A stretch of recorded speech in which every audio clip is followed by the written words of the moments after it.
Okay, तो अभी हम आगे बढ़ते हैं एंटीकोलिनेस्टरेज पॉइजनिंग में। ठीक है, अब तक हमने देखा कि जो इनडायरेक्टली एक्टिंग कोलिनोमाइमेटिक ड्रग्स हैं जिसे हम लोग एंटीकोलिनेस्टरेज भी बोलते हैं, उसके यूजेस क्या थे, उसके हमने यूजेस देखे, कौन कौन सी ड्रग्स हैं वो कैटेगरी में, वो हमने देखा। उसके यूजेस में स्पेशली डिटेल में हमने मायसिन या ग्रेविस और ग्लूकोमा के बारे में भी देखा। अब हम देखने वाले हैं कि यही जो एंटीकोलिनेस्टरेज जो ड्रग्स हैं, अगर उसका पॉइजनिंग हो जाए बॉडी में, अगर उनका लेवल बढ़ जाए तो कौन कौन सी दिक्कत होती है। ठीक है, अभी हमें पता है कि एंटीकोलिनेस्टरेजिस में मोस्टली दो होते थे। एक होता था दैट इज रिवर्सिबल और जो दूसरा होता था दैट वाज इरिवर्सिबल। रिवर्सिबल में मोस्टली जो होते थे दैट वाज कार्बामेट्स और इरिवर्सिबल में मोस्टली जो होता है दैट वाज ऑर्गेनोफॉस्फेट्स।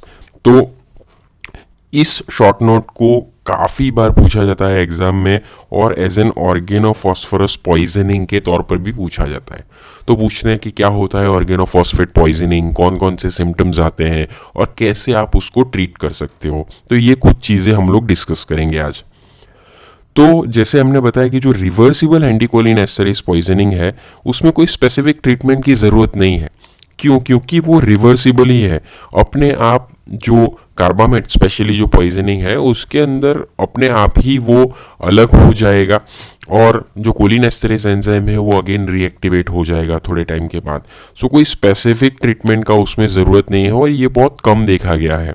लेकिन जो सबसे ज़्यादा देखा जाता है वो है ऑर्गेनोफॉस्फेट कंपाउंड से पॉइजनिंग। वो काफ़ी बार इरिवर्सिबल होता है। ये जो ऑर्गेनोफॉस्फेट्स कंपाउंड्स हैं वो काफ़ी एग्रीकल्चरल प्रोडक्ट्स में यूज़ होते हैं। तो इससे जो खेतीबाड़ी के साथ एसोसिएट लोग होते हैं इसमें उसका पॉइजनिंग का खतरा काफ़ी ज़्यादा होता है। दूसरी चीज़, ये जो केमिकल्स हैं, ये जो ऑर्गेनोफॉस्फेट कंपाउंड्स हैं, ये काफ़ी लिपिड सॉल्यूबल है। तो स्किन के थ्रू, म्यूकोजा के थ्रू इसका अब्जॉर्प्शन बढ़ जाता है। सो स्किन और म्यूकोजा के थ्रू एक्सपोजर इसका बढ़ जाता है और कई बार काफ़ी सारे लोग ये जो organophosphate compound specially agriculture use में होते हैं, इनको ये सुसाइडल पॉइंट ऑफ व्यू से भी यूज़ करते हैं। ठीक है, सो काफ़ी सारे सुसाइडल केसेस में ये ऑर्गेनोफॉस्फेट कंपाउंड्स पी लिया होता है तो उसका हमें ट्रीटमेंट करना पड़ता है। तो सिम्टम्स में क्या क्या होता है अगर ये ऑर्गेनोफॉस्फेट या फिर ओपी पॉइजनिंग हम लोग शॉर्ट में अब से कहेंगे। सो ओपी पॉइजनिंग में सिम्टम्स क्या आता है? सो लॉजिकल आपको सोचना है कि अगर ऑर्गेनोफॉस्फेट कंपाउंड्स बॉडी में चला जाता है तो फार्माकोलॉजिकली क्या चीज़ होती है? फार्माकोलॉजिकली एसिटाइल कोलिन का लेवल बढ़ने लगता है या फिर बढ़ जाता है, एज सिंपल एज दैट। सो जो भी कोलिनोमाइमेटिक इफेक्ट्स हैं वो एग्जागरेट हो जाती है। ठीक है, सो मस्करिनिक इफेक्ट है, निकोटिनिक इफेक्ट है और सेंट्रल नर्वस सिस्टम की इफेक्ट है। तो जो सभी इफेक्ट्स जो हमने ऑलरेडी रिसेप्टर्स के थ्रू इसका इफेक्ट पढ़ लिया है वो एग्जाजरेटेड फॉर्म में चली जाती है।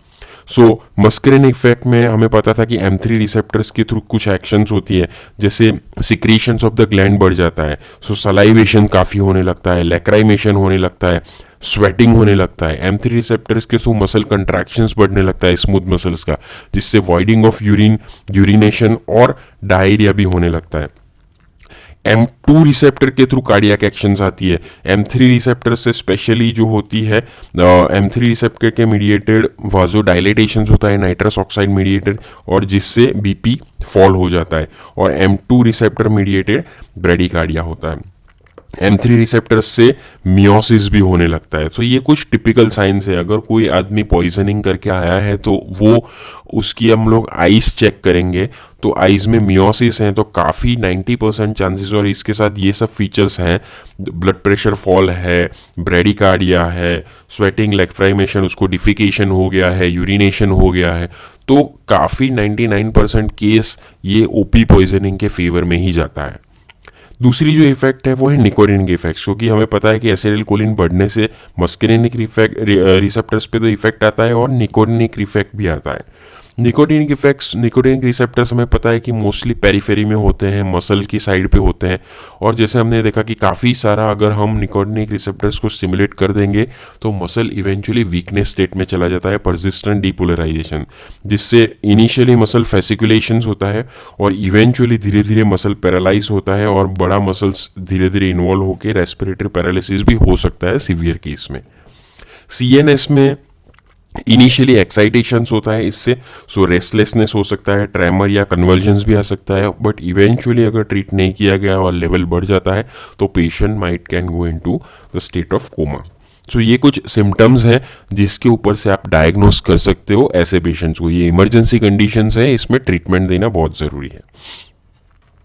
सो ट्रीटमेंट में एक दूसरा एस्पेक्ट भी इम्पॉर्टेंट है कि ऐसे ट्रीटमेंट देने के टाइम पे ये मेडिको लीगल केस में चला जाता है मोस्टली, अगर सुसाइडल एस्पेक्ट हम लोग देखें तो, लेकिन हमें कुछ इमरजेंसी मेजर्स भी देखने पड़ते हैं उसके अलावा। तो उसमें मेन चीज़ ये है कि अगर पॉइजन की साइट पे अगर एक्सपोजर हो रहा हो तो उसको वो साइट से हम दूर ले जाएं। दूसरा चीज़, उसका जो एक्सपोजिंग पार्ट है उसको धो डालें हम लोग अच्छी तरह से सोप वाटर से। सो स्किन और म्यूकस मेम्ब्रेन अगर एक्सटर्नली हमें दिख रहा है कि वहाँ से एक्सपोजर हुआ है तो उसको प्रॉपरली क्लीन करें। मेन इंपॉर्टेंट चीज़ है एयरवे, ब्रीदिंग और रेस्पिरेशन मेंटेन करें।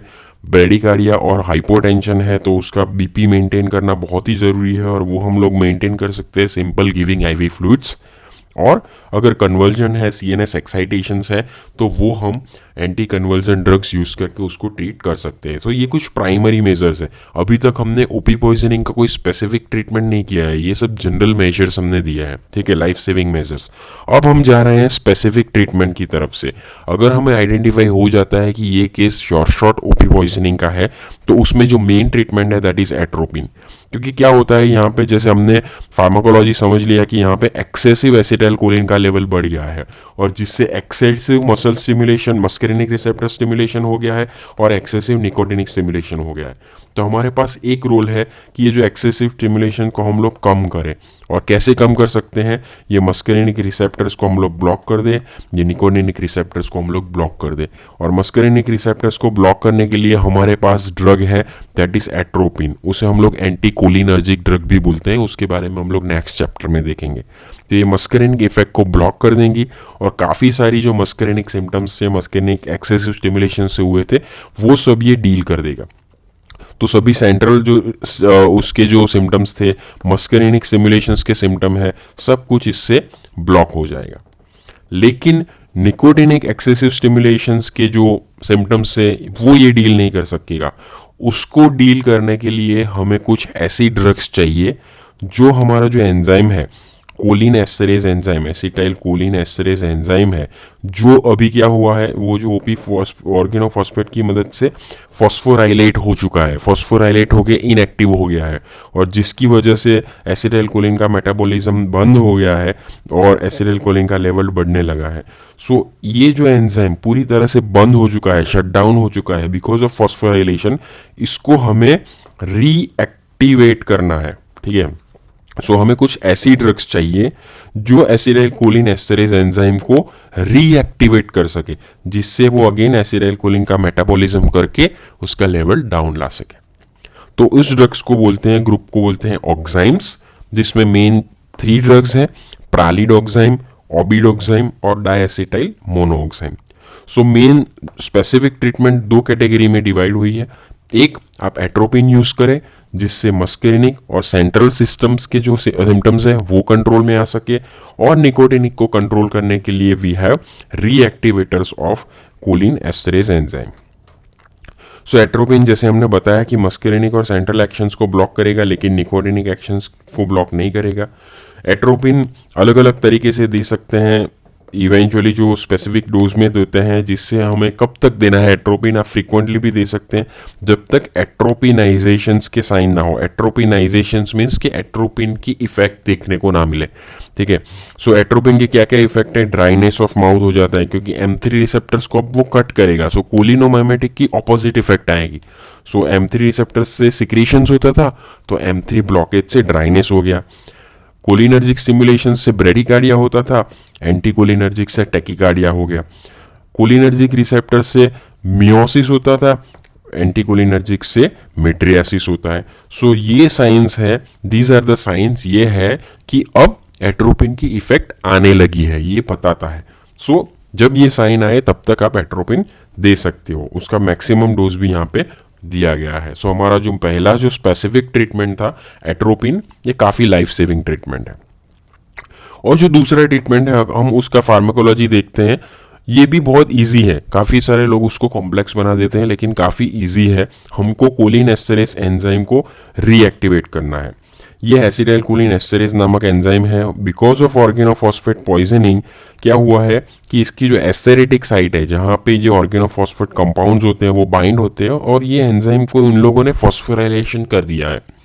अभी फॉस्फोराइलेशन करने से, जैसे हमने बात किया कि फॉस्फोराइलेशन अगर होता है तो मोस्टली ये इरिवर्सिबल स्टेट में चला जाता है। लेकिन कब? After few hours, after like 4 to 6 hours. So अगर 4 to 6 आवर्स के अंदर हमने ट्रीटमेंट कर दी तो देर आर चांसेस कि ये जो एंजाइम्स हैं फिर से रीएक्टिवेट हो जाए।